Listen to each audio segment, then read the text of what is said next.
one chance, one place. Discovery Health Channel. Real life, medicine, miracles.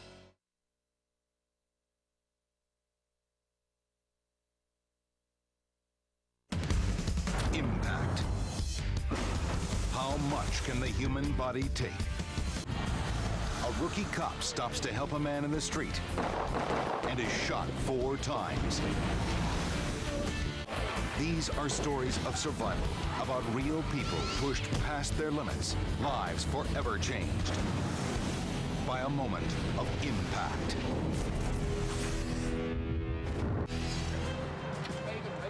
A rookie police officer stops to help someone apparently in distress. The 23-year-old officer was shot 4 times point blank. Then, her attacker forced his way into her cruiser.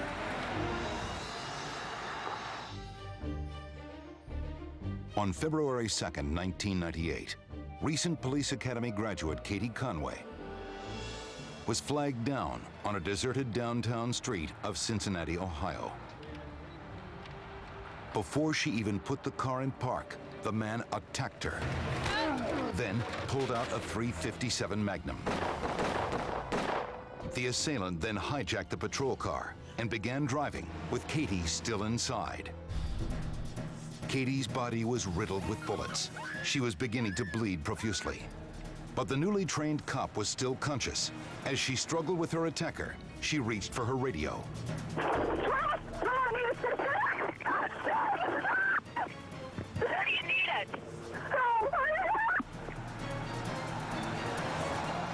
This blood-curdling scream kind of came over the radio saying, "I've been shot." We knew it was Katie.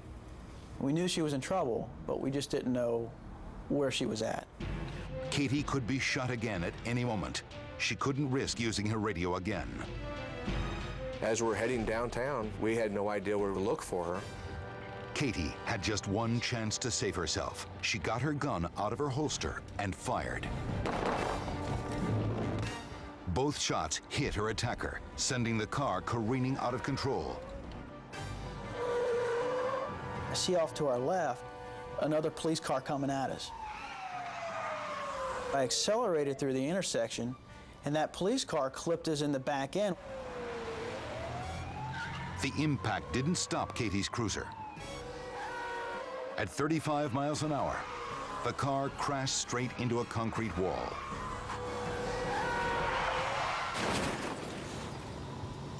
Then the radio came on again.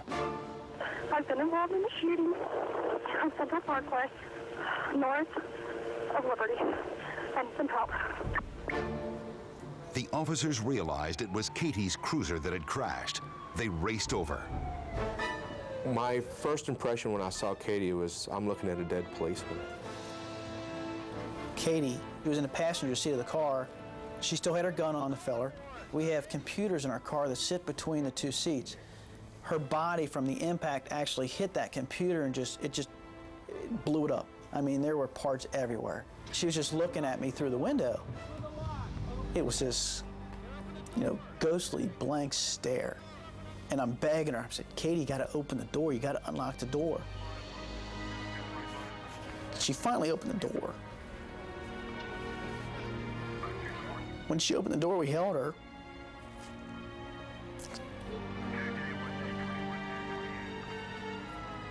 It wasn't clear if the attacker was dead or unconscious, and the police did not want to take any chances. One officer kept Katie's gun aimed at him, until another officer disarmed him and handcuffed him to the steering wheel. Fire company is responding. Paramedics arrived within 4 minutes. It was a sickening sight. She was gray, bluish. We were concerned with her life at that point. She was very unstable, her blood pressure was dropping, and she was in early stages of shock. As the medics got Katie out of the car, they could see bullet holes in her hip and thigh. But they didn't know what other hidden injuries she had. If a bullet or the crash ruptured an artery, she could bleed to death very quickly. They got her in the ambulance 2 minutes later. We started IVs, gave her oxygen, and trying to talk to her. She actually looked up at us and said, "I'm not going to make it, am I?" And I'm not even sure who it was. One of us in the back of the rescue unit says, "We're not going to let you die, Katie." But Katie was in critical condition and losing blood fast. The paramedics could only hope they would live up to their promise.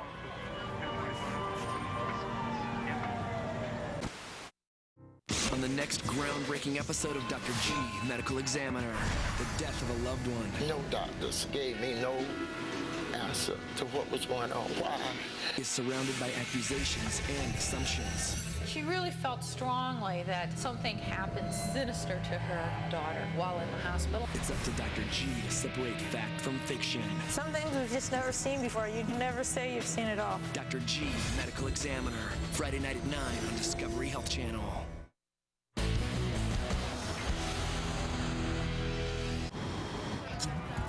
The assailant was pronounced dead at the scene. Katie was rushed to Cincinnati's University Hospital. Seeing a gunshot wound is not an unusual part of the business day here, if you will, but it's always different when you hear it's an officer. The words "officer shot" are one of the things that certainly puts my stomach in a knot. I just remember having kind of a cold chill when those words first rang out. Where the injury? The most urgent priority was to find out where the bullets had penetrated Katie's body.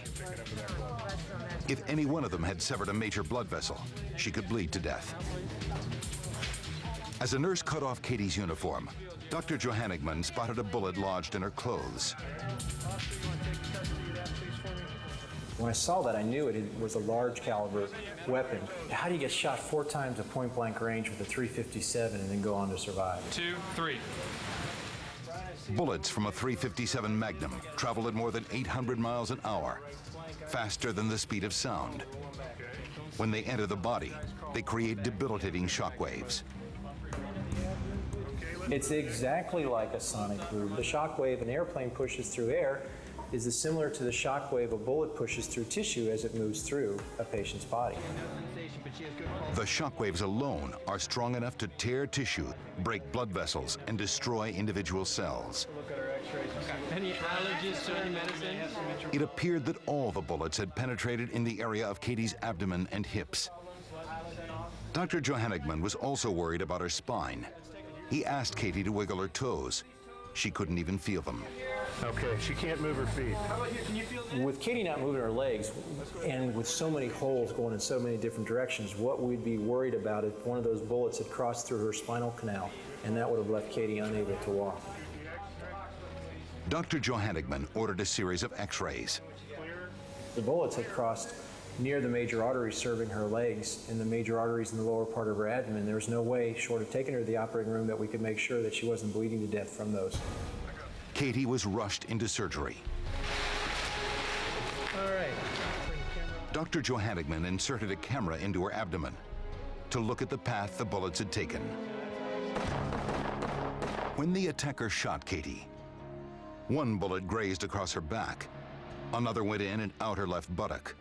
A third bullet penetrated her lower groin and lodged in her abdominal wall.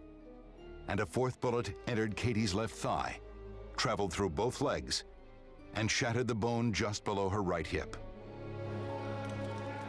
Some of the bullets had come within centimeters of her major arteries, but incredibly, nothing vital was severed. Dr. Johannigman removed the bullets he could get to. The bullet holes were wide enough for his finger to fit inside. There were also large areas of injured tissue around the paths the bullets took. To prevent infection, Dr. Johannigman had to push bandages into the bullet tracks to allow the blood and fluid to drain from these wounds. Then, he called in orthopedic surgeon Edward Lim to repair Katie's shattered hip. That was all the surgeons could do for Katie. She was taken to the ICU with shrapnel still in her body. As Katie recovered from her surgery, officers from the Cincinnati Police Department gathered in the hospital, waiting for news of her condition. The bond we have for one another is incredible. It really is a family. It's like my sister sitting there. A few hours later, the officers who were first on scene to help Katie were allowed to see her. We went in and saw her, and she thanked us. That's all she said was thank you. Thanks for everything. No problem. Thank you. With her parents at her side, Katie made it through the first critical 24 hours. But she still couldn't feel or move her legs. Her spinal cord wasn't severed, but the nerves and muscles in her legs were badly damaged. What's more, the bullets had so severely damaged her pelvic area, it was unclear whether the 23-year-old would ever be able to have a baby. Take it easy and rest and go to sleep. And we're not going to leave. We're going to be right here. I think for all patients, after they know they're going to survive, the next question the patients ask is, am I going to be okay? And okay to a patient means, am I going to lead a normal life? And Katie and I talked about that a little bit as she was getting well, and that's one of those questions you can never answer other than to say, I think so, and I certainly hope so. Katie was determined to turn Dr. Johannigman's hope into a reality. It would be a hard road ahead, but the officer who had been shot 4 times had a tough spirit. She had already saved her own life by shooting her attacker. Now, she was not going to let her injuries defeat her.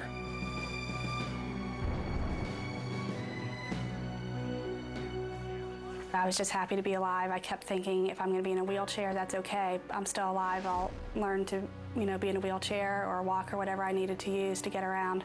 I would just adjust to that. For several days, Katie couldn't feel her legs at all. But 5 days after the accident, some feelings started to return. It was still had like a numbing sensation, but it was also very highly sensitive. I couldn't stand to have even a sheet touching my feet. Gradually, the feeling in her legs returned to normal. After 2 weeks in the hospital and 2 months of rehab, Katie could walk. While Katie recovered, the police department investigated her case. They soon discovered the identity of her attacker. The autopsy report shed some light on his behavior. He had cocaine in his system. His family had called the police on him the day before, and we were looking for him. He had threatened to kill his mother. So I just happened to stumble upon him that night. I thought he was flagging me down for help, and so I slowed down. When he hit me with the boombox, it was actually stunning because I didn't even see it in his hand. I came right back up and recovered, and as that was happening, he began firing his gun. I knew I was in serious trouble because I could not feel, basically from my chest down. I couldn't feel anything. I'm going at you. I'm going to get you. I knew something had to be done because I knew I was still alive, and I wanted to remain that way, and I knew somebody was going to die that night, but I didn't want it to be me.